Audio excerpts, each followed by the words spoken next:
Praise the Lord. Hallelujah. கர்த்தருடைய பரிசுத்த நாமத்துக்கு ஸ்தோத்திரம். ஆண்டவராகிய இயேசுவின் நாமத்தில் உங்களை வாழ்த்தி வரவேற்கிறேன். மறுபடியும் ரசிகர் பைபிள் இன்ஸ்டியூட் வகுப்பில் ஒருவரை சந்திப்பது தேவனுடைய சுத்த கிருபை. ஐயா சொல்லப்பட்ட ஐயா பாஸ்டர்மா மற்றும் உடன் ஊழியர்கள் வந்திருக்கிற தேவ ஊழியர் தேவ பிள்ளைகளுக்கு என்னுடைய நன்றியை தெரிவித்துக் கொள்கிறேன். எந்த தினத்தில் வெளியே ஊழி இருந்ததுனால ஐயா என் கூட வந்தாங்க. திருப்பத்தூருக்கு போயிட்டு வந்தோம். சாயங்காலம் ஒரு மீட்டிங், ஒரு ஆண்டு விழா, அதனால் வர இயலவில்லை. ஆனாலும் மறுபடியும் இன்னைக்கு நம்மளை சந்திக்க கர்த்தர் கிருபை செய்திருக்கிறார். கர்த்தர் நாமத்துக்கு கொடான கொடி ஸ்தோத்திரம். Praise the Lord. Hallelujah. இங்கே நம்ம கடந்த வகுப்புல யோகா குறித்து பார்த்தோம், அப்படிதானே? அதை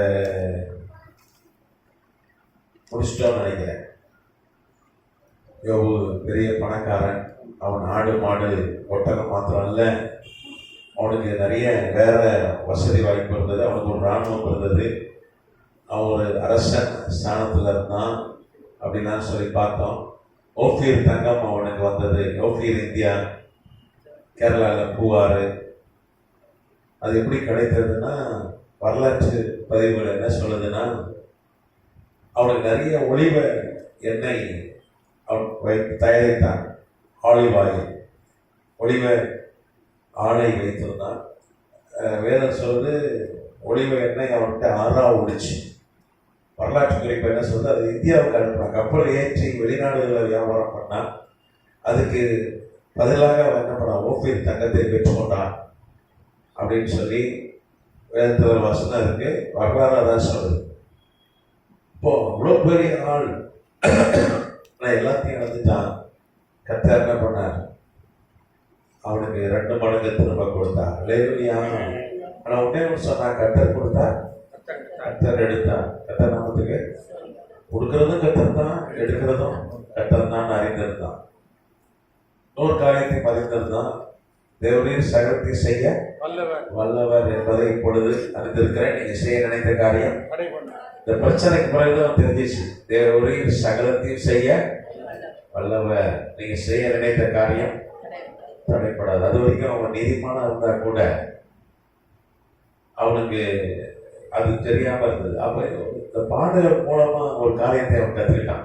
தேவன் சகலவற்றையும் செய்ய வல்லவர். அவர் செய்ய நினைத்த காரியம் தடைப்படாது. சில நேரம் கர்த்தர் சோதனைகளை அனுமதித்து நமக்கு கற்றுக் கொடுக்கிறார். உபத்திரங்களை அனுமதித்து கற்றுக் கொடுக்கிறார். அதனாலதான் தாவி சொன்னா, நான் உபத்திரப்பட்டது நல்லது.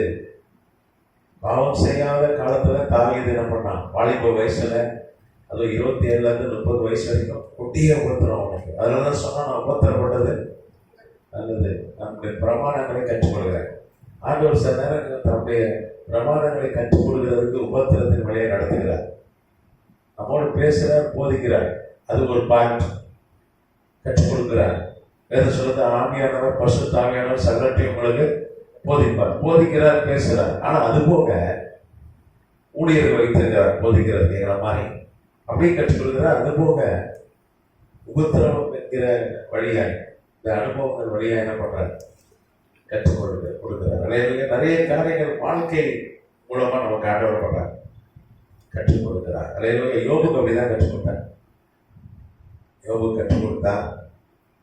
நாமத்துக்கு சொல்றேன். கடைசியில சொல்றான், ஆண்டவரெல்லாம் பார்த்து தரிசிக்கிறான். அவர் அப்புறம் சொல்றான், தேவரீர் சகலவற்றையும் செய்ய நீங்க நான் வல்லவர், எல்லா நாள் கூடும். அப்போ பொழுது அறிந்திருக்கிறார். அப்போ ஆரம்பத்துல அறியவில்லை. அதனால கர்த்தர் அவன் சிறையை இருப்பை மாற்றினார். ஹல்லேலூயா. இன்னைக்கு ஆதியாகம புத்தகத்துல இருந்துதான் சில காரியங்களை தியானிக்க போறோம். இந்த ஹெர்மெட்டிக்ஸ் என்கிற பாடம். ஹெர்மெட்டிக்ஸ்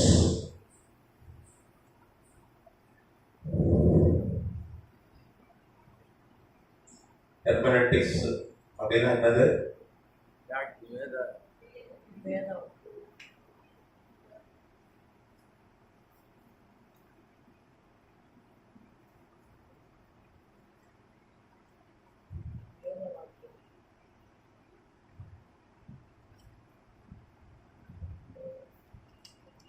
வேத வியாக்கியானம்.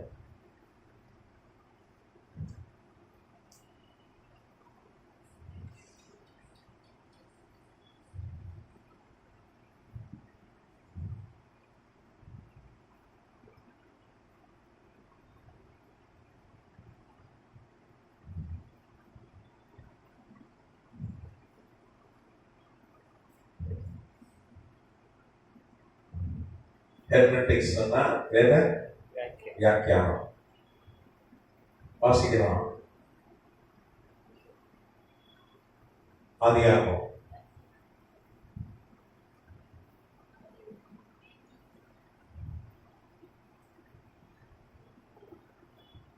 14 அதிகாரம் 11-12 ஆகிய வசனம்.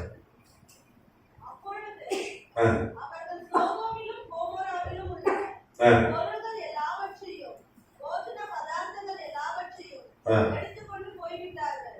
ஆபிரகாமின் சகோதரனுடைய குமாரனாகிய லோத்து சோதோமிலே குடியிருந்தபடியால் அவனையும் அவன் பொருள்களையும் கொண்டு போய்விட்டார்கள். வேதம் சொல்லுது, லோத்துக்கு ஒரு பெரிய பிரச்சனை. லோத்து எல்லாருக்கும் தெரியும், யாரு? ஆபிரகாமுடைய சகோதரனுடைய மகன். ஆபிரகாம் எப்படி பணக்காரன், அவனும் பணக்காரன். ஆபிரகாம் எப்படி தரிசனமோ கானான், அவனுக்கும் கானான் தான் தரிசனம். அதனாலதான் என்ன பண்றான், மெசொப்பொத்தாமியா ஊர் என்கிற பகுதியில விட்டு அவன் எல்லாத்தையும் விட்டுட்டு புறப்பட்டு வரான். வீட்டெல்லாம் விட்டுட்டு புறப்பட்டு வரான். அவன் தாத்தாவோடு அவன் சித்தப்பா ஆபிரகாமோடு சேர்ந்து புறப்பட்டு வருகிறான். நீங்க பார்த்தீங்கன்னா கானான்ல ஒரு 6 வருஷம் ஆபிரகாமோடு சேர்ந்து இருந்தான். 6 years ஆபிரகாமோடு சேர்ந்து இருந்தான். நமக்கு சொல்றோம். அதாவது 2901 கிமு முதல்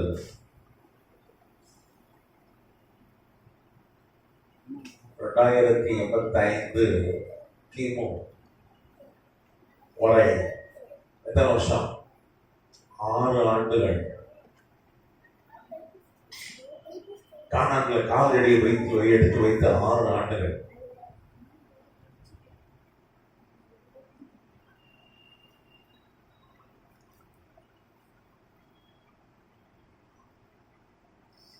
கானானை அடைந்த பிறகு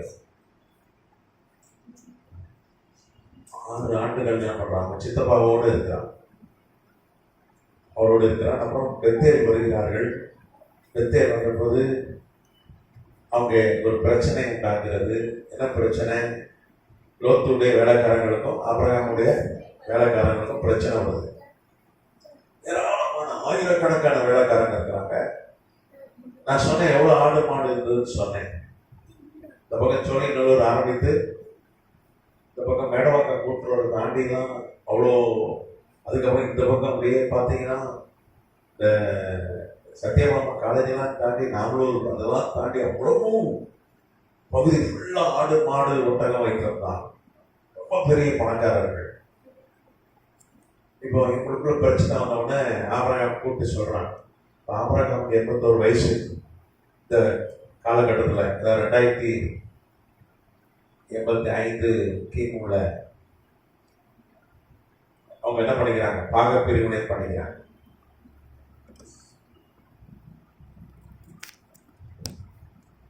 ஆபிரகாமுக்கு எவ்வளவு வயசு? 81 வயது.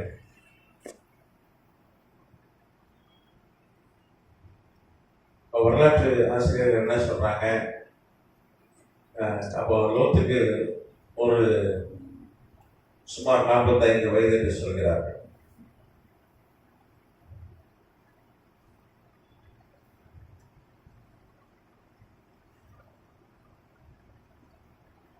பணிகள் 40 வயதுன்னு சொல்றாங்க.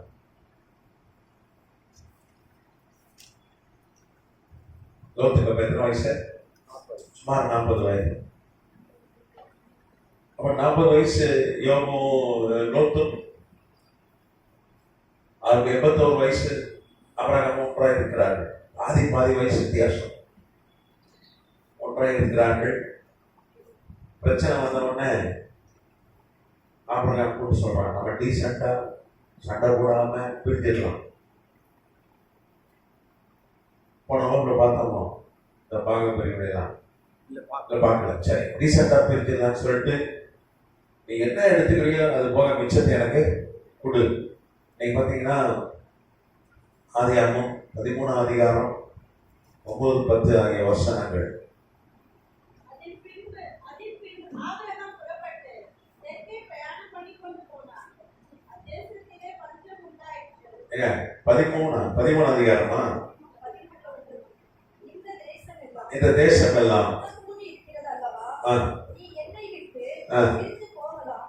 நீ இடதுபுறம் போனால் நான் வலதுபுறம் போகிறேன், நீ வலதுபுறம் போனால் நான் இடதுபுறம் போகிறேன் என்றான்.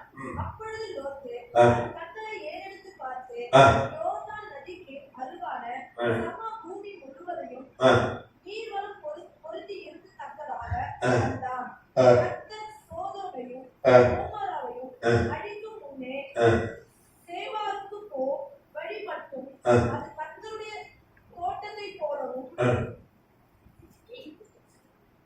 எகிப்து தேசத்தை போலவும் இருந்தது. பார்த்தீங்கன்னா அந்த பகுதியிலே ரொம்ப செழிப்பான பகுதி எதுனா சோதம் குமாரா.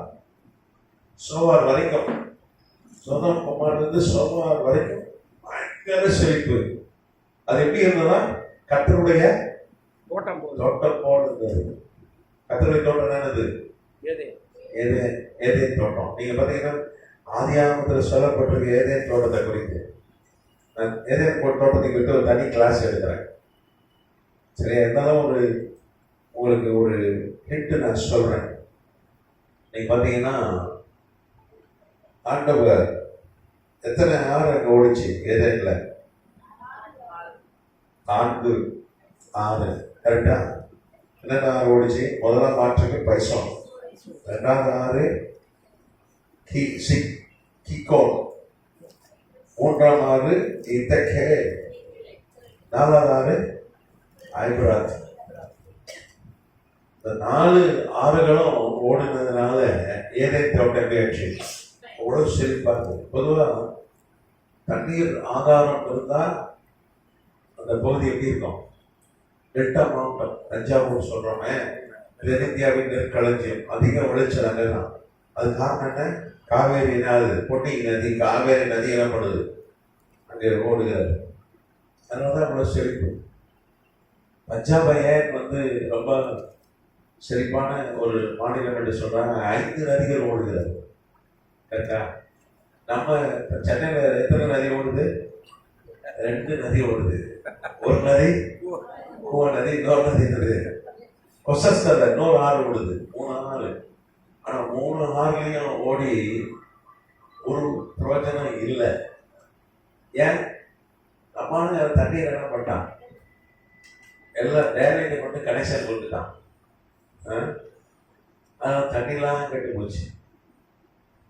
வெள்ளம் வந்துச்சு 2010 எல்லாம் சுத்தமாயிட்டு. அப்போ வைத்திருந்தா ஒரு துணி என்ன பண்றான்?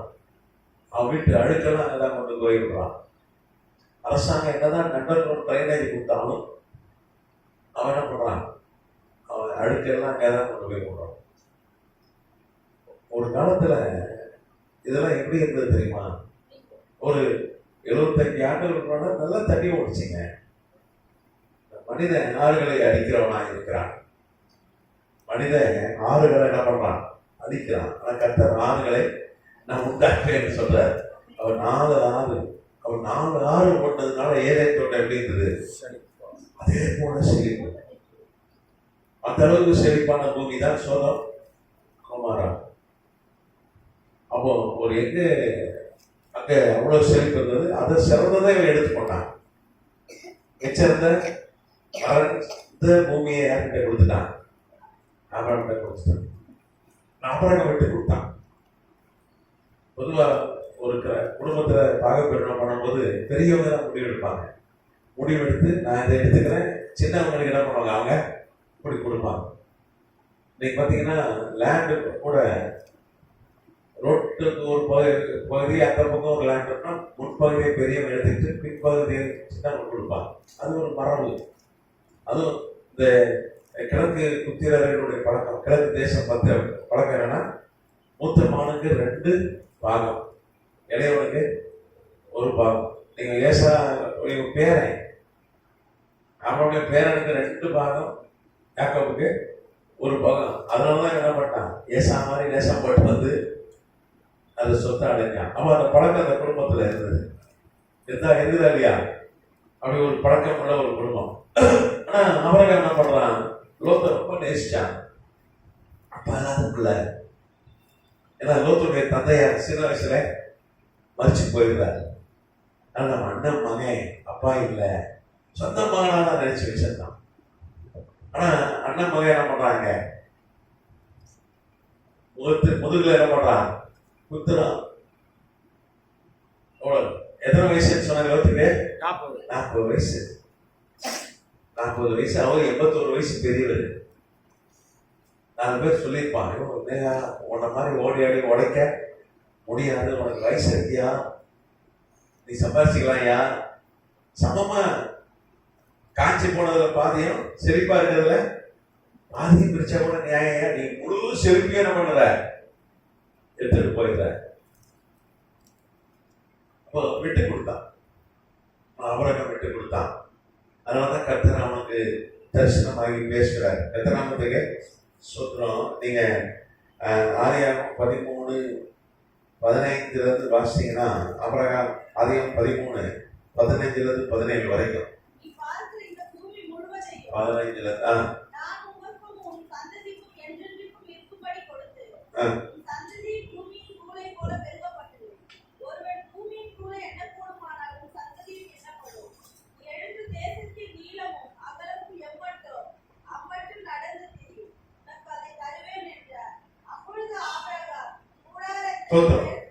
நீங்க ஆண்டவர் சொல்றாரு, இப்போ பாகப்பிரிவினை பண்ணும்போது அவனுக்கு லாபம் வரவில்லை, நஷ்டம் வருகிறது. அப்படிதானே? இருக்கதான் இழந்து போகிறார். வளர்ச்சியான பகுதியில் அவனுக்கு வந்தது. அப்போ கஷ்டம், தண்ணீர் இல்லாத பகுதியை வச்சுக்கிட்டு ரொம்ப கஷ்டம். ஏன்னா ஆடு மாடு ஒட்டகத்துக்கெல்லாம் தண்ணி வேணும், விவசாயத்துக்கு தண்ணி வேணும், கரெக்டா? அதனால சோர்ந்து போயிருக்கிற ஆபிரகாமை பார்த்து ஆண்டவர் சொல்றார், நீ பார்க்கிற இந்த பூமியை நான் உனக்கு தருவேன், நீ நடக்கிற கால் மிதிக்கிற பூமியை தேசத்தை நான் உனக்கு தருவேன். இந்த சம்பவத்துக்கு அப்புறம் தான் அந்த வாக்கு தருவேன் கொடுக்குறேன், உனக்கும் உன் சந்ததிக்கும் தருவேன். நீ எதை பார்க்குறியோ அது உனக்கு நான் தருவேன் அப்படின்னு சொல்றேன். விட்டு கொடுத்துட்டு வா. நீ பேர் விட்டு கொடுத்தாலும் யாருமே கெட்டு போனதில்லை. அது குடும்பத்தார்கிட்ட விட்டு கொடுத்தாலும் ஒன்னாலும், ஏன்னா விட்டு கொடுக்கலாம் சண்டை தான் பண்ணும். கட்டி பிடிச்சி கொடுக்கணும், அடிதடி போடணும், கோர்ட்டுக்கு போகணும், கேஸுக்கு போகணும். அன்னைக்கு கோர்ட்டு கேஸ் கிடையாது.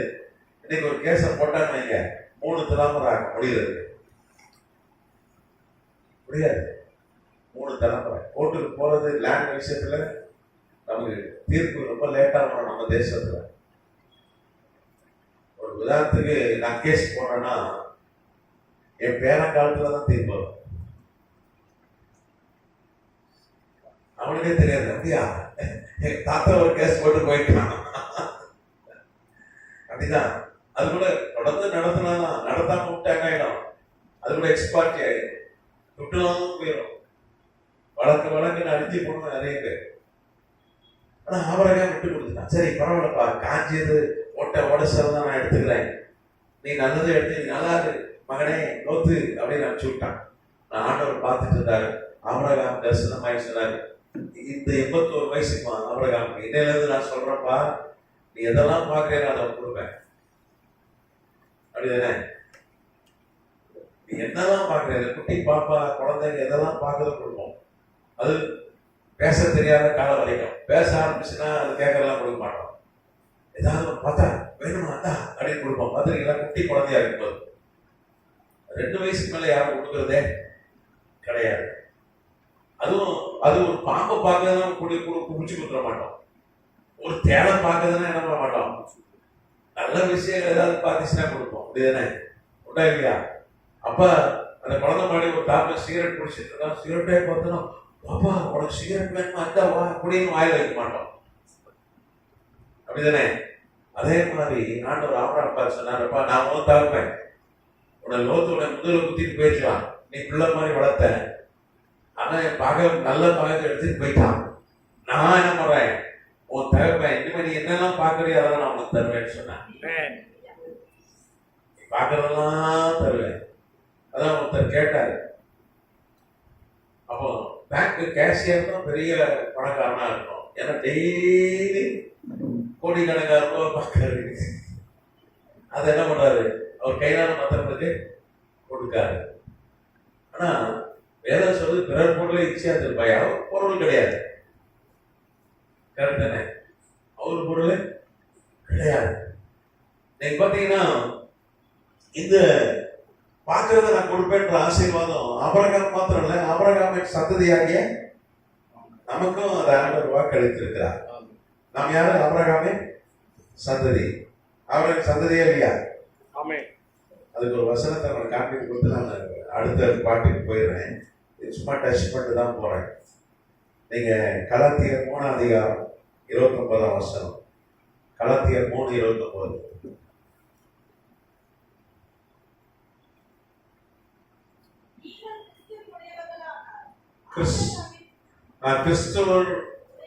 கிறிஸ்துவை உடையவர்கள் ஆனால்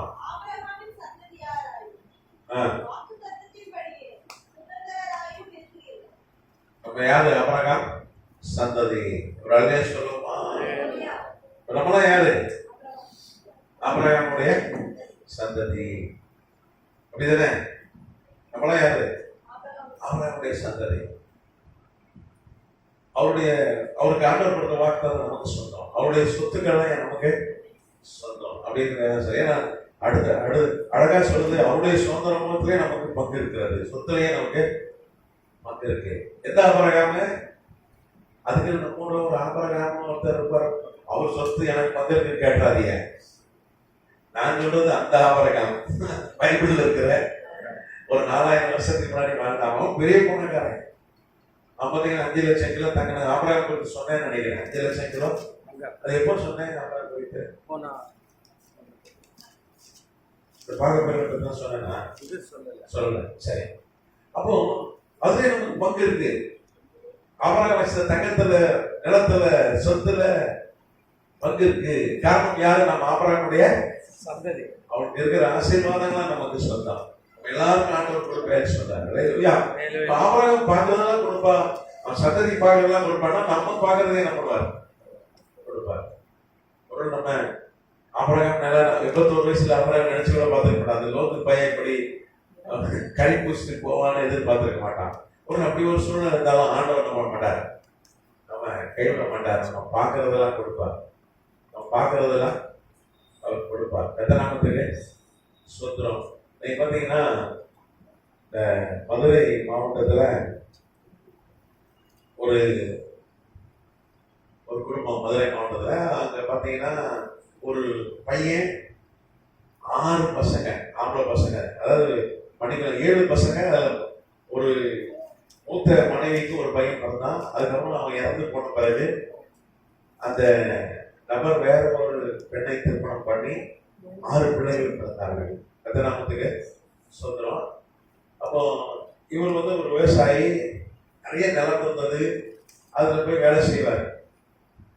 இன்னைக்கு பாத்தீங்கன்னா ஒரு 10 ஏக்கர் இடம் இருந்தது. எவ்வளவு இடம் இருந்தது? 10 ஏக்கர் இடம்.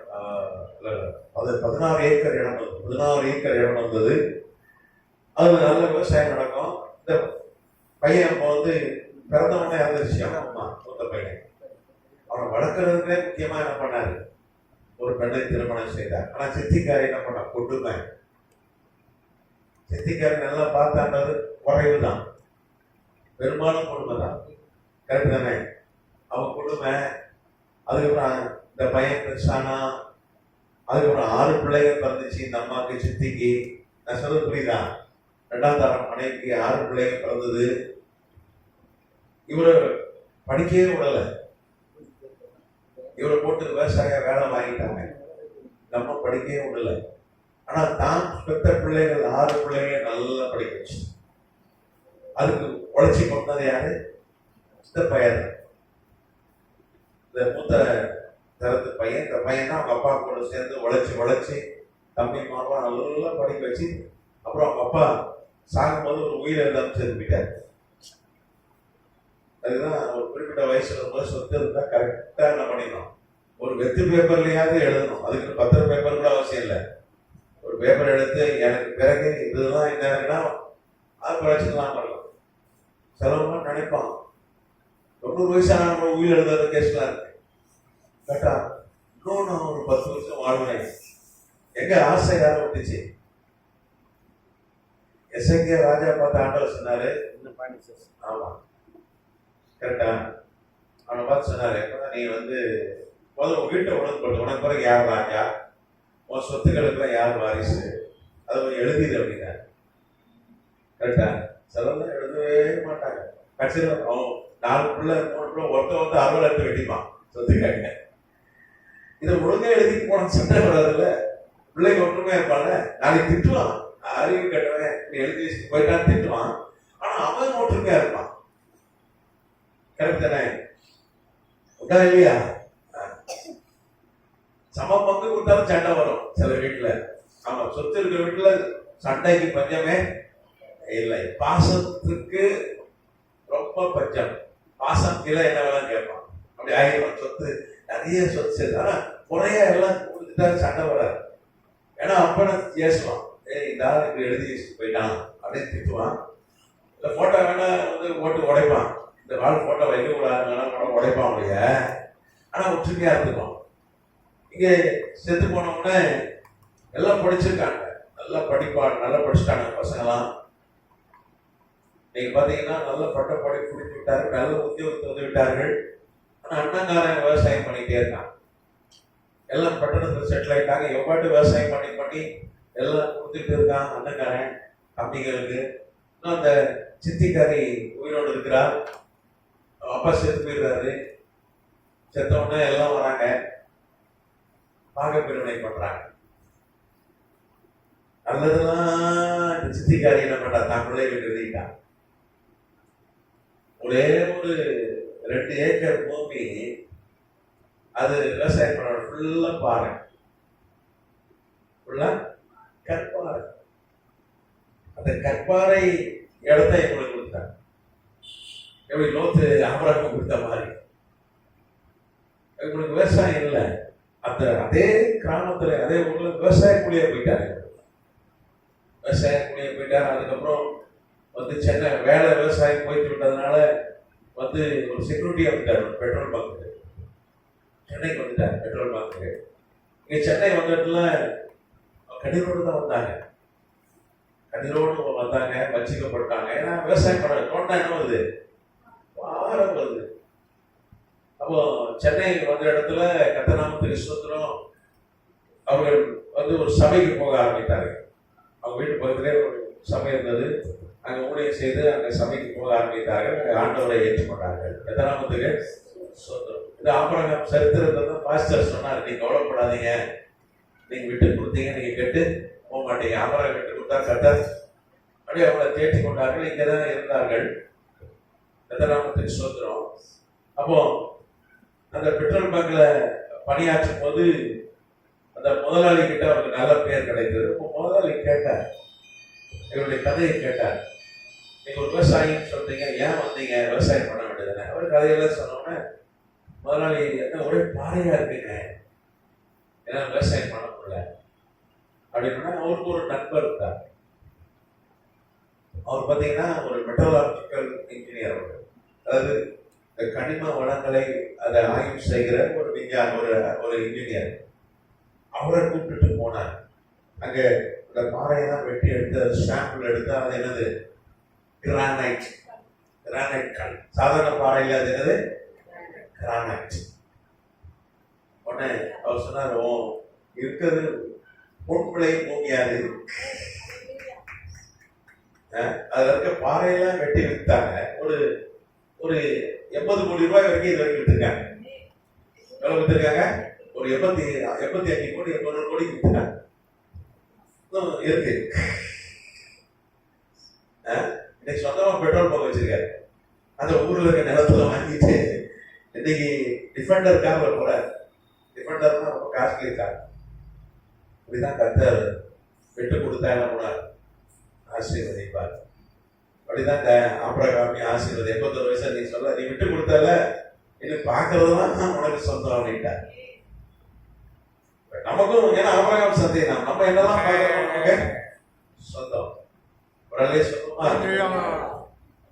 மும்பையில் வந்து விழுப்புரம் மாவட்டத்தில் வந்து படைப்பு போன குடும்பத்தை நீ விழுப்புரம் மாவட்டத்தான நிறைய பேர் பாம்பேல இருப்பாங்க. அங்கே படைக்க போனாங்க. அங்கே கட்டட தொழிலாளி நம்ம அப்பா போனாரு, இறந்து போயிட்டாங்க. அங்கதான் இருந்தாங்க. தமிழ் குடும்பம் தான். 2 பிள்ளைங்க, ஒருத்தன் வந்து 12வது படிச்சிருந்தான், ஒரு பொண்ணு 9வது படிச்சிருந்தா. நம்ம வீட்டு வேலை செய்யும். இந்த பையன் என்ன பண்ணுவான், 12வது படிக்கிற பையன் ஸ்கூலுக்கு போயிட்டு வந்து அரசாங்க ஸ்கூல்ல படிச்சான். ஸ்கூலுக்கு போயிட்டு வந்து என்ன பண்ணுவான், டீ விற்பான். கல்யாணம் ஒரு ரயில்வே ஸ்டேஷன் இருக்கு, அந்த அந்த கல்யாண பகுதியில் அங்கே டீ விற்பான் அந்த பையன். அந்த அந்த பையன் ஒரு 7 வீட்டு பையன். அவனை கேட்பாங்க, நீ +2 முடிச்சுட்டு என்ன பண்ண போற? எல்லாம் கேட்டாங்க, நான் இன்ஜினியரிங் படிக்க போறேன்மா. எல்லாம் சிரிப்பாங்க. அதெல்லாம் ஆசை. அதுக்கு ஒரு எல்லை இருக்கு, கற்பனைக்கும் ஒரு எல்லை இருக்குன்னு சொல்ல எல்லாம் கேள்வி பண்ண சொன்னாங்க. இல்லை அவங்க எல்லாம் பக்தியான ஆட்கள். அவன் சொன்னா, நான் ஏசப்பா எனக்கு என்ன பண்ணுவார், உதவி செய்வார். நல்ல பக்தியான பையன். சண்டே கரெக்டாக சர்ச்சைக்கு போவான், அது டிவிக்கு போக மாட்டான். பக்தியா இருப்பான். நல்லா வந்து உயிர் பெட்டிக்கெல்லாம் போற மாதிரி நல்ல பையன், நல்ல பக்தியான குடும்பம். அப்போ எல்லாம் சொல்லுவாங்க, வாய்ப்பே இல்லைப்பா, இன்ஜினியரிங் படிக்கவே வாய்ப்பு இல்லைன்னு சொல்லுவாங்க. இப்போ 2 லட்சங்க, 2 சாதாரண மட்டமான காலையில வருஷம் 2 லட்சம் ஃபீஸ் கட்டணும். எங்க போறது? அப்படின்னா எவ்வளோ ஆச்சு? 2 அது போக அது இது இதுன்னு எப்படி பார்த்தாலும் போக்குவரத்து எல்லாம் அது ஒரு 3 லட்சம் ஆயிரும் குறைஞ்சபட்சம். 3 லட்சம் தான் இன்ஜினியரிங் படிக்க முடியும். ஒரு லேப்டாப் வாங்கணுமா, ஒரு 3 லட்சம் வேணும் ஒரு வருஷத்துக்கு. அப்புறம் 4 வருஷம் படிக்கிறதுக்குள்ள என்ன ஆயிரும், ஒரு வீடு கட்டுற அளவுக்கு காசு செலவாகும். கரெக்டா? சரி. அப்போ எல்லாம் கேலி செய்தார்கள். ஒரு நாள் இவன் பைபிள் அந்த டைம் ரயில்வே ஸ்டேஷன்ல பைப் ஒரு பேக் கொண்டு போவான், அதில் பைபிள் வச்சிருப்பான். இந்த பைபிள் படிக்கும்போது இந்த வார்த்தை அவனுக்கு தொட்டது. பார்க்கறதெல்லாம் ஆபிரகாமுக்கு கொடுப்பார், சந்ததி கொடுப்பார். அப்போ பாஸ்டர் சொல்லியிருக்காரு, நம்ம தான் ஆபிரகாம் சந்ததி. அப்போ பார்க்கறதும் நமக்கு கிடைக்குமோ? சரி, நம்ம என்ன பண்ணுவோம், நாளைக்கு போய் என்ன பண்ணலாம், ஒரு இன்ஜினியரிங் காலேஜ் போய் பார்த்துட்டு வருவோம். பார்த்துட்டு வந்தா ஆண்டவர் பார்க்கறதெல்லாம் தருக்கேன்னு சொல்றாரு அப்படின்னு சொல்லிட்டு அவங்க ஒரு 7-8 பஸ் ஸ்டாப் தள்ளி அங்கே ஒரு பெரிய இன்ஜினியரிங் காலேஜ், ரொம்ப பெருசு. நம்ம கிண்டி இன்ஜினியரிங் காலேஜ் மாதிரி ஃபேமஸான காலேஜ். அங்கே போய் அந்த காலேஜ் கேட்டுக்குள்ள போனால் யாரும் அவனை தடுக்கல. உள்ளெல்லாம் போய் பார்த்துட்டு கிளாஸ் ரூம்லாம் பார்த்துட்டு ஒரே சந்தோஷம். அவனுக்கு வாழ்க்கையில முதல் தடவையாக ஒரு இன்ஜினியரிங் காலேஜில் போயிருக்கான். போய் கொட்டை விழிச்சு பார்த்துட்டு, ஆண்டவரை நான் பார்த்துட்டு பார்க்கறது நீங்கள் தருவேன்னு சொல்லியிருக்கீங்க, எனக்கு தந்துருங்க அப்படின்னு ஒரு ஜெபத்தை பட்டு அவன் வந்துட்டான். மறுநாள் பார்த்தீங்கன்னா ஸ்கூல் முடிஞ்சே டீ வச்சுட்டு அப்படியே ரயில்வே ஸ்டேஷன் கடைசி ஒரு பை ஒன்று கிடைச்சிடும். தங்கப்படுத்த ஒரு பேக், சின்ன பேக் கிடைச்சது. அதில் பணம் இல்லை, அதில் பென்ட்ரைவ் இருந்தது, ஒரு ஐடி கார்டு இருந்தது. எவ்வளோ அதை அடிச்சிட்டான். ட்ரெயினில் போனது பார்த்தா ஒரு ஐடி கார்டு இருந்தது, ஒரு ப்ரொஃபஸர் போட்டிருந்தது, ஒரு காலேஜ் போட்டிருந்தது, அதில் ஒரு ஃபோன் நம்பர் இருந்தது. உடனே என்ன பண்ண, ஃபோன் பண்ணி, சார் இந்த மாதிரி ஒரு ஐடி கார்டு ஒரு பென்ட்ரைவ் இருக்கு, கீழே அப்பா உணர்ந்து கொடுத்துரு. எங்கே இருக்க? நான் உணர்ந்து வந்துடுறேன். நான் இல்லை நான் ரயில்வே ஸ்டேஷனில் டீ விற்கிறேன், நாளைக்கு உணர்ந்து நீங்கள் எங்கே சொன்னீங்களோ நான் சொல்கிறேன்னு. அவர் சொன்னால் நீங்கள் இந்த மாதிரி ஒரு காலேஜ், அந்த காலேஜ் வந்துருப்பா, உனக்கு நான் ஆட்டோக்குள்ள காசு தந்துடுறேன், அது ரொம்ப முக்கியமாக தொலைச்சிடாத அப்படின்ட்டார். ஆனால் வந்தவுடனே காலேஜுக்குள்ள வந்து அவர் ரிசீவ் பண்ணாரு. அவனை கூப்பிட்டு போனார், அவருடைய டிபார்ட்மெண்ட்டுக்கே கூப்பிட்டு போனார். அவர் ஒரு HOD, head of the department. ஹெச்ஓடிலாம் பெரிய பதவி. அதுக்கு சொன்னாருப்பா, இது இந்த பெட்ரோல நான் 5 வருஷமா ஒரு ஆய்வு செஞ்சுட்டு இருக்கேன், அந்த ஆய்வுக்கு அத்தனை தகவல்கள் இதில் தான் வச்சிருக்கேன். நான் தூக்கலப்பா, எனக்கு ஹார்ட் அட்டாக்கே வர மாதிரி ஆயிடுச்சு, கடவுள் தாயா உன்னை அனுப்பிச்சு விட்டாரு, இது முக்கியமான தகவல் இருக்கு, எத்தனை கோடி கொடுத்தாலும் அது ஈடாகாது அப்படின்னு சொல்லிட்டு அவன் கையில ஒரு 5000 ரூபாய் கொடுத்தாரு. எவ்வளவு கொடுத்தாரு? அவன் காசுலாம் வேண்டாம் சார், நான் போறேன், எனக்கு நேரம் ஆச்சு, எங்க வீட்டுல தேவை. என்னடா பண்ற? டீ விற்கிறேன். படிக்கிறேன் +2 படிச்சுட்டு டீ விற்கிறேன். +2 படிச்சு என்ன பண்ண போறேன்? நான் இன்ஜினியரிங் காலேஜ் சேர போறேன். இந்த இன்ஜினியரிங் காலேஜ் தான் வர போறேன் அப்படின்னா, இந்த இன்ஜினியரிங் காலேஜ் வர போறேன். ஆமா, நான் வந்து பார்த்துட்டு போனேனே, நேற்று தான் பார்த்துட்டு போனேன், அப்படின்னு உடனே சரிப்பா அப்படின்னு கூப்பிட்டு போய் அவனுக்கு நல்ல டிஃபன்லாம் வாங்கி கொடுத்து அவன் சொன்னா நான் அந்த உச்சிரை காலை சுற்றி பார்க்கணும் வேப்பெல்லாம் போய் காமிச்சேன். அப்படியே பார்த்தான், கொட்டை கொட்டை வெடிச்சு பார்த்தான். பார்த்துட்டு எசப்பா நான் பார்த்துட்டேன் இந்த இதிரை காலையில எனக்கு சேர்த்துக்கிட்டான். அவர் போகும்போது சொன்னா நீ படிச்சு முடிச்ச உடனே என்ன பண்ணு, எக்ஸாம் எழுதுன உடனே எனக்கு தொடர்பு, நானும் உடனே சேர்த்து விடுறேன். அவனுக்கு கவர்மெண்ட் சீட் கிடைச்சது கவுன்சிலிங்ல. அவரு அந்த கொஞ்சம் நெஞ்ச ஃபீஸ் அவரு கட்டினாரு. இப்ப அந்த பையன் அமெரிக்காவில் சியாட்டில்னு ஒரு பட்டணம் இருக்கு, சியாட்டில், அங்க வேலை செய்யறான். நம்ம நம்ம இந்திய பணத்துக்கு ஒரு 3 கோடி ரூபா சம்பளம் வரும் மாசம். ஒரு கம்பெனியில் உயர் அதிகாரியா இருக்கா, எவ்வளவு சம்பளம்? 3 கோடி தான் வரும். அப்புறம் வருஷம் என்னாச்சு, 36 கோடி, வருஷம் 36 கோடி சம்பளம் வரும் அமெரிக்காவில். பார்க்கறத என்ன பண்ணுவோம், ஆண்டு சொல்லிட்டார்ல. அப்புறம் ஆம்பரகான் சந்தித்தார், இருந்தாலும் நமக்கு தெரியாது, இப்ப தெரிஞ்சுக்கிட்டோம்ல. பார்க்கறத என்ன பண்ணுவார் ஆண்டவர் நமக்கு சொல்லுவார். சரி, அது நான் முக்கியமான பகுதிக்கு வந்துடுறேன். லோத்தை குறித்து பார்த்ததுதான். இப்ப லோத்து நான் ஏற்கனவே சொல்லியிருக்கேன், அப்ரஹாம் லோத்துலாம் பெரிய பணக்காரர்கள். அவங்க வீட்டை 2013 வருஷம் கேம்பல் பிரிட்டிஷ் விஞ்ஞானி தரங்கள்ல போய் வீட்டெல்லாம் கண்டுபிடிச்சிருக்காங்க. பெரிய வீடு. இன்னைக்கு ஒரு வீடு, அப்படி ஒரு வீடு வந்து மதிப்புனா லேண்டு கேண்டெல்லாம் பார்த்தீங்கன்னா ஒரு 10,000 கோடி, அவ்வளோ பெரிய இடம், ஒரு அரண்மனை, ஒரு கோட்டை என்று. இன்னைக்கு நீங்க போனீங்கன்னா கஷ்டப்பட்ட ஈராக்கெல்லாம் போயிட்டு பார்த்துட்டு வாங்க. இதெல்லாம் சரி சரி ஜோமனா ஈராக்க யூடியூப்ல பாருங்க, அதுக்கப்புறம் நேரில் போய் பார்த்துருவாங்க. இந்த யூடியூப்ல பாக்குற அளவு நீ பார்த்தா ஈராக்க என்ன பண்ணணும், நேரில் போய் பார்த்துப்பாங்க. இந்த ஈராக்ல போய் இருக்கிறது இப்போ போகாதீங்க. இப்ப அமெரிக்கா போனா ஈராக்க தாக்கல ஒரு சூழ்நிலை இருக்கு. அது என்னவோ தெரியல, நம்ம போகும்போதுதான் ஈராக்க சண்டை இல்லையா. போன வாட்டி போகன்னு இஸ்ரேல்காரன் கூட்டா போட்டான். சரி, இஸ்ரேல்காரன் சும்மா இருக்கான்னு பார்த்தா இப்ப அமெரிக்கா என்ன பண்ணுது, ராணுவ கப்பல்களை ஏற்றிருக்கு. அது என்னவோ இந்த அமெரிக்காக்காரன் பிடிக்க மாட்டேன் போறது. சரி, நம்ம போய் பார்த்துட்டு வரலாம். எதெல்லாம் தெரியும், இது ஈராக் தான், பக்கத்து நாடு தான். சரி, ஓகே. லோத்து அவன் எல்லாத்தையும் பார்க்கலாம் வாங்கிட்டு நல்லா பெரிய பெரிய செட்டில்மெண்ட் வாங்கிட்டு போறான். இருக்கிற சிறந்த நாய் எங்க போய் குடியிருக்கிறான், சோதம் குமார குடியிருக்கிறான். அவன் ஆண்டவர் சித்தர், அவங்க நீதிமான் தான். நீங்க பாத்தீங்கன்னா வாசல் 2 பேதுரு 2:7-8.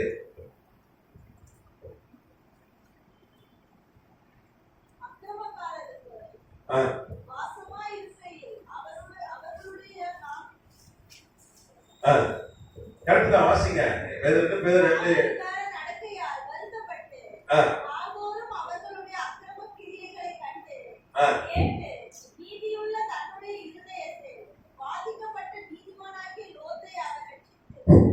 லோத்து யாரா? நீதிமான். அவன் நீதிமான் லோத்து. வேதம் சொல்றது லோத்தை மாத்திரம் கர்த்தர் ரட்சித்தார். சோதோம் கொமோராவை என்ன பண்ணார், கவிழ்த்து போட்டார், அழித்து போட்டார். சரியா? நீங்க பாத்தீங்கன்னா இவன் அங்கே சோதோம் கொமோரால போய் பெரிய பணக்காரன், அந்த ஊர்ல எவ்வளவு பணக்காரன், அங்க போய் செட்டில் ஆகலாம். கரெக்டா 1 வருஷம் ஆகுது. அதுதான் ஆதியாகமம் 14:12 வாசிக்கிறோம். அதுக்கு அடுத்த வருஷமே அந்த சொத்தெல்லாம் வாங்கிட்டு போய் செட்டில் ஆகிறான். 2084 கரெக்டா இது நடந்தது. இப்போ 2084 கிமு. அதாவது பாகப்பிரிவினைக்கு பிறகு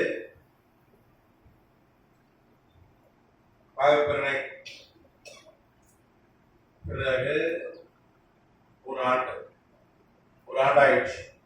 அது சோதோம் கொமோரா போய் செட்டில் ஆகி 1 ஆண்டு தான், 1 வருஷம் தான். நீங்க பாத்தீங்கன்னா இங்கே சொல்லுது லோத்துக்கு அங்க என்ன இருந்தது, அவனுக்கு என்ன இருந்தது, அங்க நிறைய சொத்து இருந்தது. ஆதியாகமம் 19ஆம் அதிகாரம் வாசிச்சீங்கன்னா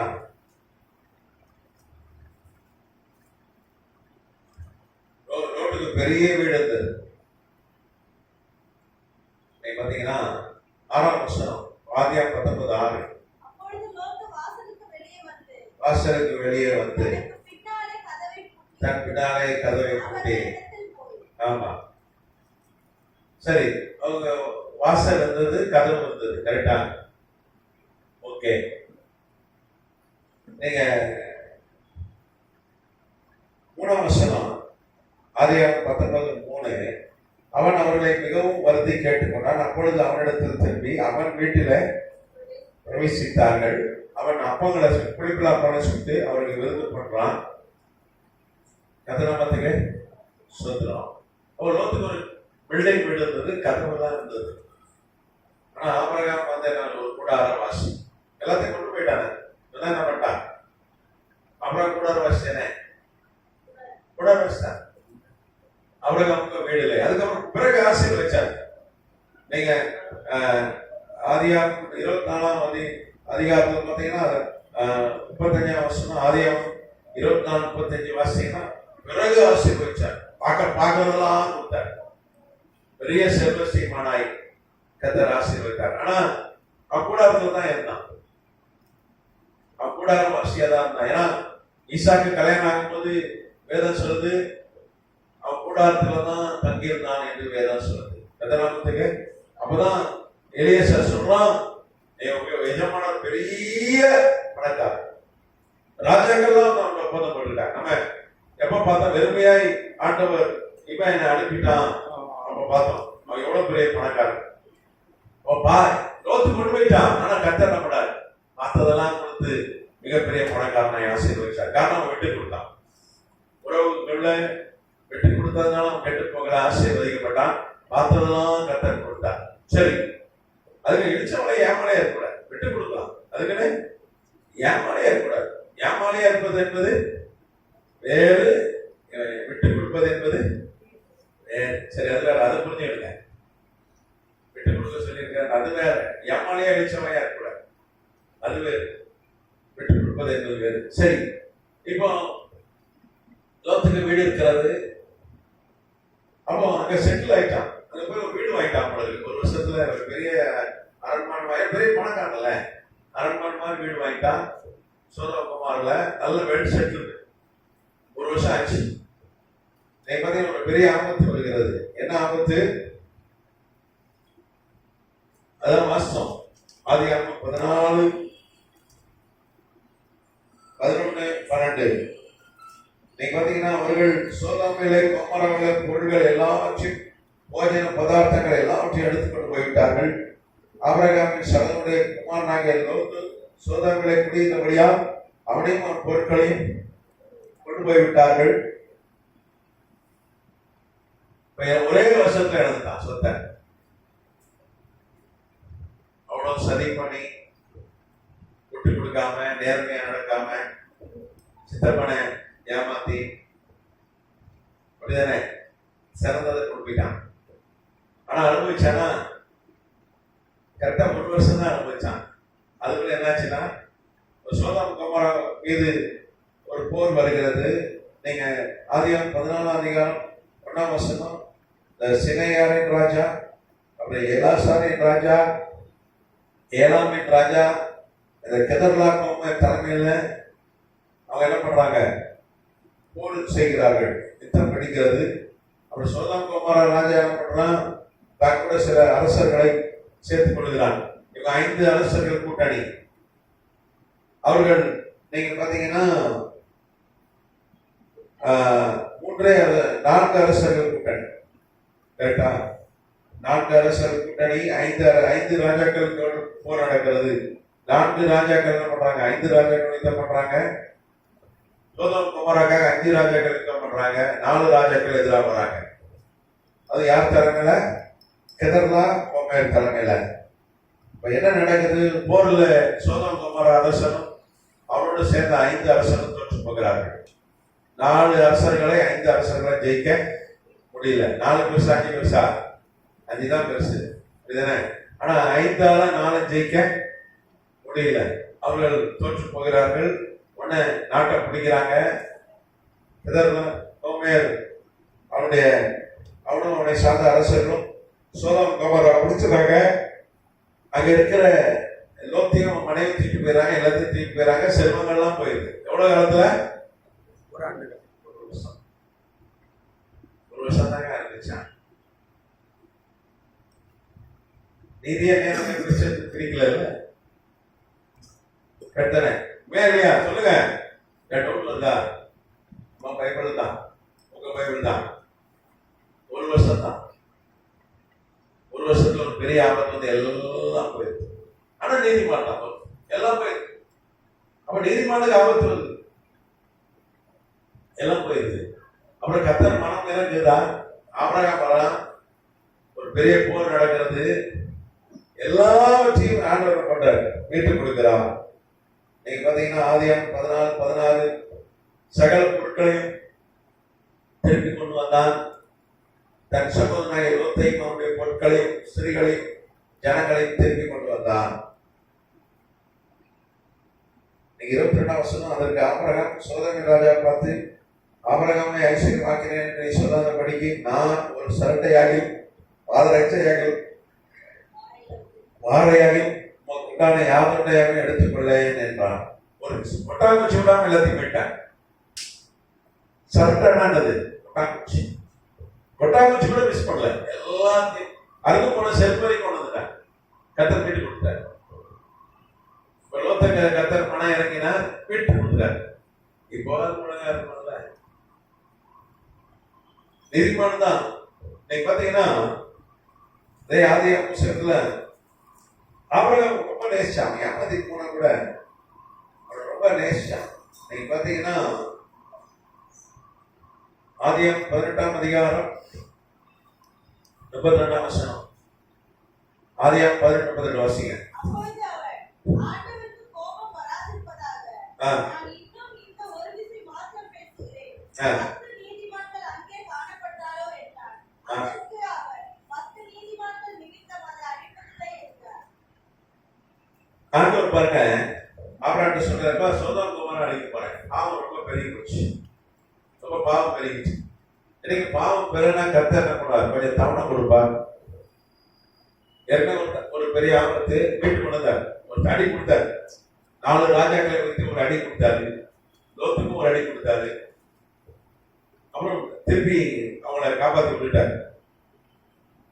இந்த மாதிரி இவங்க ஆபிரகாம் உடைய மூலமாக கர்த்தர் ஒரு விடுதலை வரை கொடுத்தாரு. இவங்க 13 வருஷம் அடிமையா இருந்தாங்க, எதெல்லாம் கேட்ட அடிமையா இருந்தாங்க. அதையும் உங்களுக்கு ஒரு விடுதலை வாங்கி கொடுத்துட்டேன். இப்ப சுதந்திர நாடாயிட்டு சோதோம் கோமோரா. ஆனா இப்ப என்ன பண்றாரு, அதை நான் அடிக்க போறேன்னு சொல்றாரு. எப்ப சொல்றாரு? 2067 கிமுல, 2067 கிமுல என்ன பண்றாரு, கட்ட நான் அடிப்பேன்னு சொல்றாரு.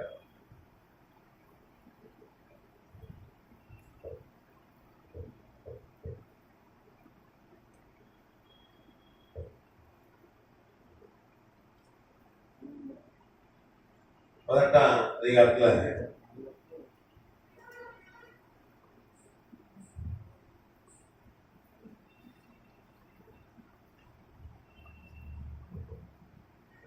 பாத்தீங்கன்னா 2067 கிமுனா, 2085 அங்க போயிருக்கான். கரெக்டா 18 வருஷம் கரெக்டா.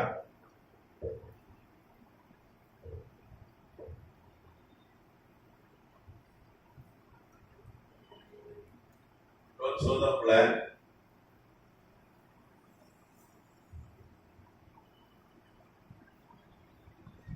18வது வருடம் 60 வருஷம் ஆயிடுச்சு. அதுவும் அவனுக்கு ஒரு அடி போட்டு எல்லாத்தையும் இழந்தது மீட்டு கொடுத்து எவ்வளவு காலம் ஆகுது? 15 வருஷம் ஆகுது. இப்போ ஆண்டவர் ஒரு ஆபத்து சொல்றாரு, அழிக்க போறேன்.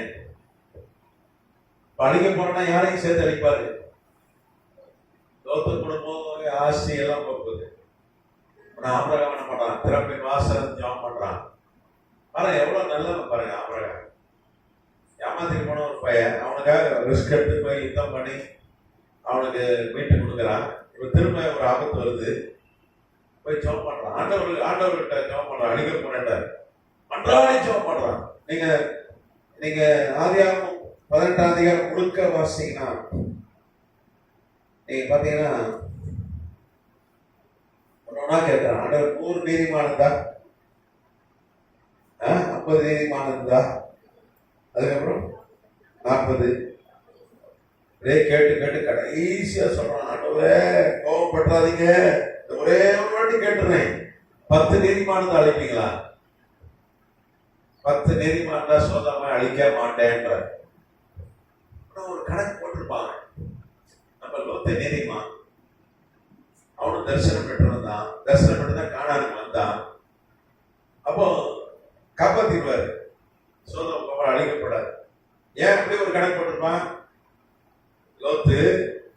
லோத்துடைய பொண்டாட்டி, மனைவி, அப்புறம் 2 பசங்க, அவங்களுக்கு திருமணத்துக்கு ஒரு ரெண்டு பேர் நிச்சயம் பண்ணி வச்சிருந்தா. என்னாச்சு? 6 பேர் தானே. லோத்துடைய எவ்வளவு வேலைக்காரங்க இருக்காங்க, அதுல 4 பேர் இருக்க மாட்டானா? அவங்க மருமகமானுடைய குடும்பம், அதுல ஒரு 4 பேர் தேர மாட்டாங்களா? ஒரு நம்பிக்கை வந்துட்டு அப்ப தப்பிச்சிருவாங்க. ஆனா அங்க ஆண்டவர் கணக்குல பார்த்தா ஒண்ணு கண்ணே கண்டுதான், 10 இல்ல. அதெல்லாம் இறங்கி தேவதூர் அனுப்பிட்டாரு. கரெக்டா? ஆபரம் என்ன நினைச்சிட்டு இருக்கான்? லோத்து நீதிமானு நிச்சயமா நம்முடையப்பான் கொண்டாட்டி ஆதாயப்படுத்திருப்பான், பிள்ளைகளை ஆதாயப்படுத்திருப்பான், மருமகமாரை ஆயத்தப்படுத்திருப்பான். ஒரு 4 பேர் தான் குறையுது, நிச்சயமா யாராவது என்ன பண்ணிருப்பான். 18 வருஷமா இருக்கான சோதம்ல, இந்த ஊழியர் கூட செய்யாம இருப்பானோ? ஏன்னா ஆபிரகாம் எல்லாரும் ஆதாயப்படுத்தினான். ஆண்டவரே சொன்னாரு, எல்லாருக்கும் விருத்த சேதனம் பண்ண, எல்லாருக்கும் விருத்த சேதனம் பண்ணான். ஆபிரகாம் ஆயிரக்கணக்கான மக்களுக்கு விருத்த சேதனம் பண்ணான், கிறிஸ்துவுக்கு நடத்தினான் ஆபிரகாம். சரி, யோபு இத பண்ணிருப்பான் அந்த லோத்து அப்படின்னு ஆபிரகாமுக்கு ஒரு சந்தோஷம் ஆச்சு. ஆண்டவரே டாக்ஸ், ஆண்டவரே நன்றி, 10 பேர் ஓகே, அப்ப என் அண்ணன் மகன் தப்பிச்சிருவான், சொத்துக்கள் தப்பிச்சிருவான்னு நிம்மதியா தூங்க போறான். ஆனா ஆண்டவர் என்ன பண்றாரு? ஆண்டவர் கணக்குல என்னாவது ஒருத்தர் தான் இருக்கிறாங்க. அவ்வளோ பெரிய பட்டணம், எருசலேம் பட்டணம் 1.5 மடங்கு பெரிய பட்டணம், மிகப்பெரிய பட்டணம். அன்னைக்குதான் உலகத்துல ஒரு பெரிய பட்டணம், சிறந்த பட்டணம். ஆனா அங்க 10 பேர் கூட விசுவாசி இல்ல, நீதிமான் இல்ல. ஆனா ஒரே ஒரு விசுவாசி, நீதிமான், எல்லாம் தெரிஞ்சவர், தரிசனம் பெற்றவர். தரிசனம் பெற்று ஊழியத்துக்கு எங்க வந்தாரு? ஈராக்ல இருந்து, மெசபொட்டாமியா இருந்து எல்லாம் வீட்டெல்லாம் விட்டுட்டு தரிசனத்தோடு வந்த மனுஷன் இங்க வந்து என்ன பண்றான்? வீட்டை கட்டிட்டு சும்மா இருக்கான், ஊழியம் செய்யாம சும்மா உட்காந்துருக்கான். நான் ஒரு வசனத்தோட காண்பித்து கொடுக்குறேன், வாசிச்சிடலாம். 1 கொரிந்தியர் 9ஆம் அதிகாரம் 16ஆம் வசனம். சுவிசேஷத்தை நான் பிரசங்கித்து வந்தோம், மேன்மை பாராட்ட எனக்கு இடமில்லை, அது என் மேல் விழுந்த கடமையா இருக்கிறது. சுவிசேஷத்தை நான் பிரசங்கியாதிருந்தால் எனக்கு ஐயோ.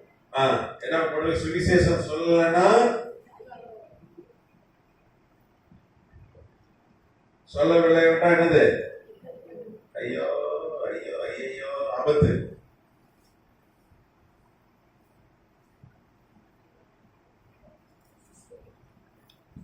ஆபத்து,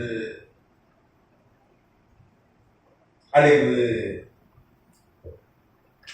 அது முதல் வருஷமே ஒரு 10 ஆத்மாவை கொண்டாட்டி பிள்ளைங்க, அது போக அப்புறம் பிள்ளைங்க சின்ன பிள்ளையா இருக்கும், மருமகெல்லாம் வரலன்னு.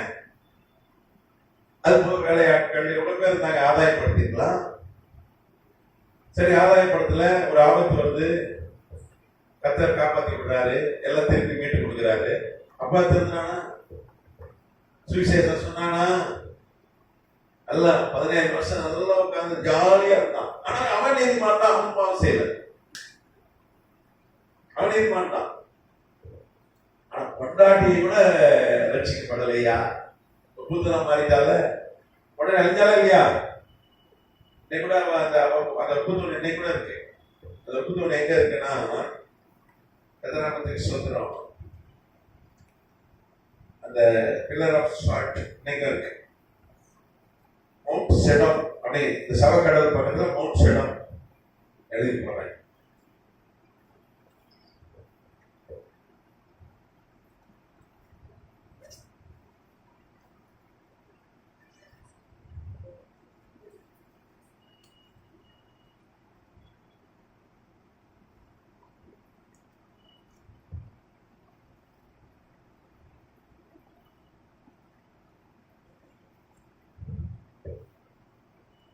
சமக்கடல் எங்க இருக்கு? இஸ்ரேல். சரி,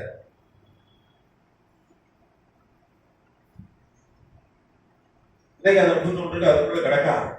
யார் கிடக்கா? லோத்துடைய மனைவி.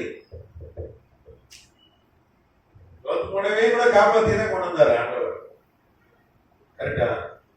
பிள்ளைகளையும் காப்பாத்தி கொண்டு வந்தாரு. அவன் என்ன பண்ணான்? அந்த பணத்தை நமக்கு வச்சுதான். ஐயோ, எப்படியும் அவங்களுக்கு ஒரு 50-100 லட்சம் கோடி சொத்து இருந்திருக்கும். எவ்வளவு சொத்து இருந்திருக்கும்? தங்கம் எல்லாத்தையும் விட்டு தானே வந்தாங்க. ஐயோ போச்சே அப்படின்னு பார்த்தா ஆண்டவர் அடிச்சுட்டார். இன்னைக்கு நிக்கிறான் 65 அடி உயரம் தோணு. நீங்க போனீங்கன்னா 30 பார்த்துருவாங்க இருக்கு. சரி, இப்ப 18 வருஷம் ஆச்சு. சுவிசேஷம் சொல்லணும் ஆபத்து போட்டிருக்க. நீ ஊழியத்தை பண்ணிட்டு வந்த விசுவாசிய சுவிசேஷம் சொல்லணும்னு போட்டிருக்க. கரெக்டா?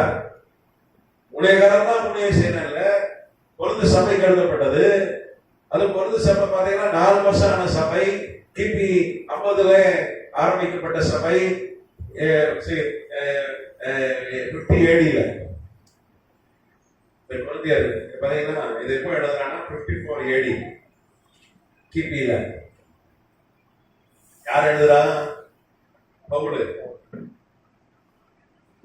சபை துவக்கி 4 வருடம்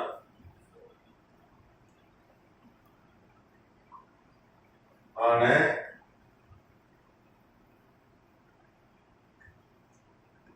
சபை விசுவாசிக்கு சொல்லப்பட்டது.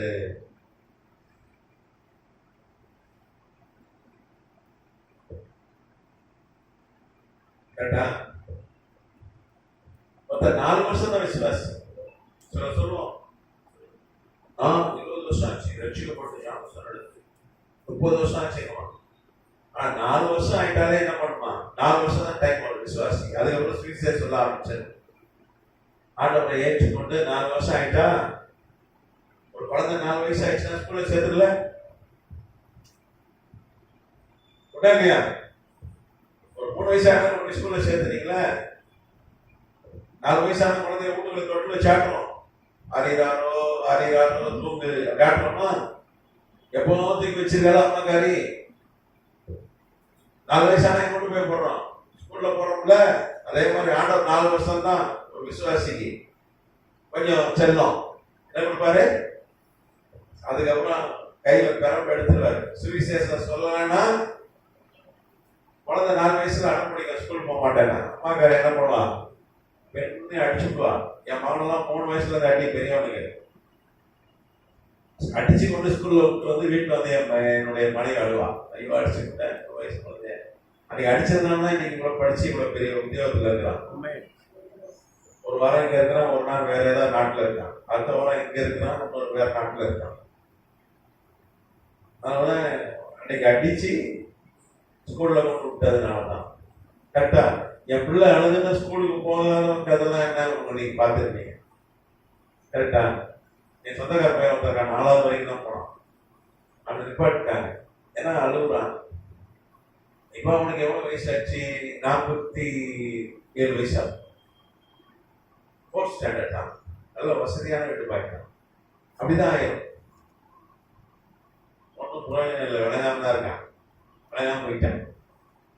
சரி, அப்போ 4 ஆண்டவரை ஏற்றுக்கொண்டு 4 வயசு வரைக்கும் 4 வருஷம் அவனுக்கு செல்லம் ஆண்டவர் செல்லம் கொடுப்பாரு. அறியறானோ செல்லம் கொடுப்பாரு. 4வது வருஷத்துல நம்ம என்ன பண்ணணும்? முடிஞ்ச அளவுக்கு சுவிசேஷம் சொல்லணும்.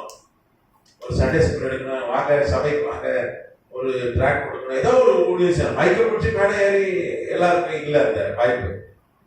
அதுவே சுவிசேஷம் சொல்லாவிட்டால் என்னது? ஐயோ, சாதாரண விசுவாசிக்கே டேஞ்சரியா. ஆனா இவன் என்ன எப்படி வந்தவன்? ஊழிய அழைப்பை பெற்று பெரிய அரண்மனையை விட்டுட்டு ஒரு 400 நாள் பிரயாணம் பண்ணி, எத்தனை நாள் நடந்து 400 நாள் நடந்து கானானுக்கு வந்தவன், தரிசனத்தோடு வந்தவன். ஆனா இப்ப என்ன பண்ணிட்டான்? கால நீட்டிட்டு உட்கார்ந்தான். சுட்டு ஏகப்பட்ட சுட்டு வந்தவன என்ன பண்ணிட்டான்?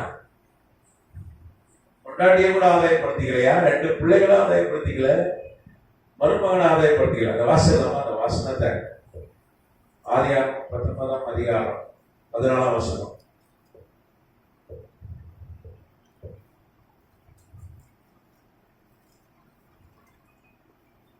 அப்பொழுது லோத்து புறப்பட்டு ஆ குமாரத்திகளை விவாகம் பண்ண போகிற தன் மருமக்கள்மாரோடு பேசி, நீங்கள் எழுந்து இந்த ஸ்தலத்தை விட்டு புறப்படுங்கள், கர்த்தர் இந்த பட்டணத்தை அழிக்கப் போகிறார் என்றார். அவனுடைய மருமக்கள்மாரின் பார்வைக்கு அவன் பரியாசம் பண்ணுகிறதாக கண்டது.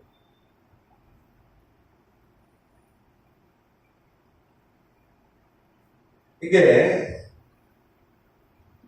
ஆண்டவர் வந்து தேவதூதர் அனுப்பி லோத்துட்ட கேட்கிறாருப்பா, நீ உன் மனைவி 2 பிள்ளைங்க, வேற யாராவது இருக்காங்களா? காப்பாத்திடலாம். ஆண்டவர் சொல்லிட்டாரு, லோத்துக்கு சொல்றாலாம் கூட்டு போயிடலாம். லோத்து நேரம் என் பொண்ணுக்கு 2 மருமகமா இருக்காங்க. அவன் போய் சொல்றான், மருமகனே இந்த மாதிரி சோதம் உங்களை அடைய போது, பாவத்தினால ஆண்டவர் நியாயத்திற்கு வந்து 2 தேவர்கள் வந்திருக்காங்கன்னா அவன் சொல்றான், மாமா என்ன மாமா காலங்காத்தால ஜோக் அடிக்கிற, கிண்டல் பண்ற, பொண்ணை பொண்ணை சொல்லித்தாதானே அவனுக்கு புரியும். நான் சொல்ல புரியுதா? ஒன்றும் சொல்லல, மருமகனுக்கு சுவிசேஷம் சொல்லல, அதனாலதான் அவனுக்கு கிண்டலாம் தெரியுது. அப்படிதானே? சின்ன வயசுல இருந்தே எல்லாம் தெரிஞ்சா அவனுக்கும் வருக ரைட்டு நியாய தீர்ப்பு எல்லாம் தெரியும். அப்படிதானே? எடுத்தோடனே கர்த்தர் வருகிறார், கர்த்தர் வருக இருக்கு அப்படின்னா அவனுக்கு ஒன்றும் புரியாது. அது நம்மளை கேள்வி பண்ண மாதிரி தானே இருக்கும். கரெக்டா? அதே மாதிரிதான் வேதம் சொல்லுது, அவன் மருமக்கமார் என்ன பண்றாங்க, அவன் பரியாசம் பண்ணுகிறது கண்டது. அதாவது கர்த்தர் இந்த பட்டணத்தை அழிக்க போகிறான் என்றான். அவனுடைய மருமக்கள் மாறின் பார்வைக்கு அவன் பரியாசம் பண்ணுகிறதா கண்டுகிறது. அந்த மாமா காலகாலத்துல ஜோக் அடிக்கிறீங்க, மாமா நக்கல் பண்றீங்க, கிண்டல் பண்றீங்கன்னு கேட்டாங்க. அப்போ அவனுக்கு சுவிசேஷமே கூட சொல்லலையா? ஆனா யோபு மாத்திரம் பக்தியா சொல்லுவான், நான் காத்து பையன், நான் மாத்திரம் பக்தியா இருப்பேன், நீயே சேர்ந்தாளில. கரெக்டா? ஆபத்து வரும். அப்போ பெரியா முதல் ஒரு 10 வருஷம் ஆபத்து வந்துச்சு. அப்பா திருத்தினா அப்புறம் 17 வருஷம் அவகாசம் கொடுத்தாரு. அப்படியாவது சுவிசேஷம் சொல்லுவான்னு. சுவிசேஷம் சொல்லவே இல்லை. ஆண்டவர் பண்ணாரு, சுவிசேஷம் சொல்லாவிட்டால் ஆபத்து. அதை நிறைவேற்ற வந்துட்டார். ஒரு 10 பேர், அவன் மனைவி 2 பிள்ளைங்க 2 மருமக்கமாரு எக்ஸ்ட்ரா ஒரு 4 பேர் ஆதாயப்படுத்தி வச்சுட்டான். 18 வருஷம் ஊழியத்துல ஒரு 4 ஆட்களை ரட்சிப்பு நடத்திருந்தாங்க. சோதம் அவர் அழைத்திருக்காங்க. ஆண்டவர் சொன்னது 10 தானேங்க, ரொம்ப கேட்கல. எவ்வளவு கேட்டாரு? சென்னைய 10 சென்னை என்னைக்கு அழிஞ்சிருக்கும்? ஒரு 10 பேர் இருக்காங்க, 10 தேவ பிள்ளைங்க இருக்காங்க. இதனால சென்னைக்கு எவ்வளவு ஆபத்து வந்திருக்கிறது உண்டா இல்லையா? அன்னைக்கே ஜப்பான்காரன் என்டர் கப்பல் வந்து குண்டு போட்டான். இந்த குண்டு வெடிக்கல. 40 2ஆம் உலக போர்ல அன்னைக்கே சென்னை அழிஞ்சு போட்டாங்க. அன்னைக்கு வந்துட்டு அழிக்கணும் தான் வந்தான் சென்னையை. அந்த குண்டு இப்பவும் செக்ரட்டேரியல்ல இருக்கு. அப்போ எல்லாம் ஊர் விட்டு போட்டாங்க. சென்னை காலி ஆயிடுச்சு. வயசானவங்க தான் நடந்தாங்க. சென்னை 1948 நினைக்கிறேன் உலக போர் நடக்கும் போது. எங்க அப்பா அப்பெல்லாம் வாலிப பையன், அவரே சென்னை காலி பண்ணி போயிட்டாரு. வேற ஒரு ஊர்ல போய் குடியிருந்தாரு. ஏன்னா இங்கிருந்த ஆபத்து, சென்னை அழிய போகுது. வயது முதிர்ந்தவனுக்கு தெரியும் நான் சொல்ற இந்த காரியங்கள்லாம். அப்ப ஏன் ஆண்டவர் சென்னையை காப்பாத்துறாருன்னா, சென்னையில எத்தனை பேர் இருக்காங்க? 10 பேர் இருக்காங்க. அப்ப நம்ம ஊர்ல ஒரு 10 பேர் இருந்தாலும் நீங்க ஒண்டி அழிந்து போக மாட்டீங்க. அவங்க அழியும் போது நாமும் அழிஞ்சிடும். இப்ப லோத்து காப்பாற்றப்பட்டான், மனைவி செத்துக்கிட்டான். என்ன வாழ்க்கை? கொண்டாடி போனா, சம்சாரம் போனா எல்லாமே போய் சேர்த்தான். அது கட்டத்துல புதுன்னு ஆயிட்டாங்க. 2 பிள்ளைங்க விலகாம போயிட்டாங்க. நம்ம அடுத்த கிளாஸ்ல எடுப்போம். 2 பிள்ளைங்க விலகாம போயிட்டாங்க. ஆண்டவரே சொல்லிட்டாரு, இந்த 2 பிள்ளைகளுடைய சந்ததி தேவாலயத்துக்குள்ள வரக்கூடாது. அறுவருத்தாரு. விலகாம போயிட்டாங்களா? எல்லாம் சொத்து போயிட்டு அவர்கிட்ட சொத்தை பிரிச்சு வாங்கிட்டு போகும்போது எப்படி இருந்திருக்கும்? ஆஹா சூப்பர் அடிச்சிட்டோம். ஏன் பாக்க பெண்ணில் எல்லாம் 18 வருஷத்துக்கு காலியாச்சு. அது காரணம் என்ன? சுவிசேஷம் சொல்லல. வானத்துல இருந்து அக்கினி இறங்கி பட்சி போச்சு. அப்போ நம்ம வண்டி ரட்சிக்கப்பட்டா போதாது, நம்ம மாத்திரம் வருஷத்துக்கு வாழ்ந்தா போதாது, நம்ம மாத்திரம் பைபிள் வாசித்தா போதாது. நம்ம என்ன பண்ணோம்? நம்ம சுத்தில ஒரு 10 ஆட்களையாவது என்ன பண்ணிடணும்? ஏசப்பா பிள்ளைய மாத்திருக்கு. ரொம்ப கஷ்டம் கிடையாது. 18 வருஷம் டைம் கொடுக்குறாரு. எத்தனை வருஷம் டைம் தர்றாரு? 18 வருஷத்துல ஒரு 10 ஆளுக்கு சுவிசேஷம் சொல்ல முடியாதா? முடியுமா முடியாதா? முடியும். ஆனா வீட்டுல இருக்கிறவனே மாறல, பிள்ளைகளே மாறல. அதுதான் நம்மளோட நிலை. அதனாலதான் லோத்து அழைத்து போனது காரணம் என்ன? அவன் ஊழியக்காரன் எவ்வளவு சுவிசேஷம் சொல்லணும். ஒரு விசுவாசியே என்ன பண்ணணும்? சுவிசேஷம் சொல்லணும். ஊழியக்காரன் எப்படி ஊழியம் செய்யும்? கதனத்துக்கு சோதனை முடிச்சிடறேன். நான் தொடர்ச்சியா இதை நான் எடுக்கிறேன். சோதரம் குமாரா இந்த அழிவு அந்த இதெல்லாம் உங்களுக்கு ஆதாரத்தோட நான் சொல்றேன். இதுல ஏதாவது கேள்வி இருக்கா? ஒரு மனைவி பேர் என்ன? நான் சொல்றேன். அடுத்த ஒரு பிரச்சனை ஏதாவது புரிஞ்சுதா? ஏதாவது டவுட் இருக்கா? அப்ப சுவிசேஷம் அறிவிக்கிறேன்னா சுவிசேஷம் சொல்லாத நமக்கு ஐயோ, சுவிசேஷம் போய் சேரலையே அவனுக்கு ஐயோ. சரி,